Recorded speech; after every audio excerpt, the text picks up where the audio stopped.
Sombre perspective pour l'économie française. Elle va commencer l'année 2013 sans élan de croissance, avec un petit 0,1% selon l'INSEE, qui écarte cependant une récession d'ici le mois de juin. Le taux de chômage pourrait quant à lui dépasser les 10% à la mi-2013. Ce sera difficile, a reconnu François Hollande, mais le président maintient son objectif d'inverser la courbe du chômage à la fin de l'année prochaine. Catherine Deneuve entre en scène dans le feuilleton Gérard Depardieu. Dans le journal Libération, elle s'en prend au comédien Philippe Torreton, qui avait signé une violente charge contre l'exil fiscal de l'acteur en Belgique. Des jugements à l'emporte-pièce, dénonce l'actrice.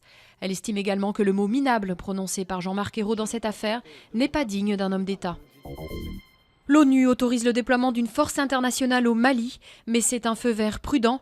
Elle n'a pas fixé de calendrier précis pour reconquérir le nord du pays tombé aux mains des islamistes.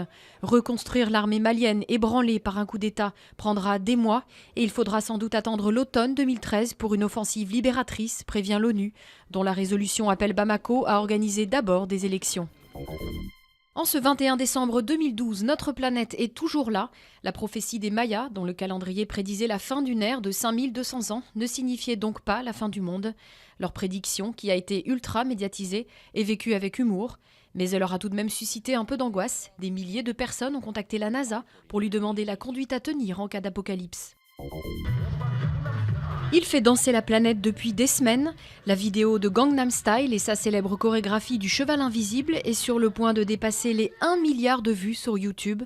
Un record historique pour le chanteur sud-coréen Psy, qui a détrôné Baby de Justin Bieber de la place du clip le plus regardé de la plateforme.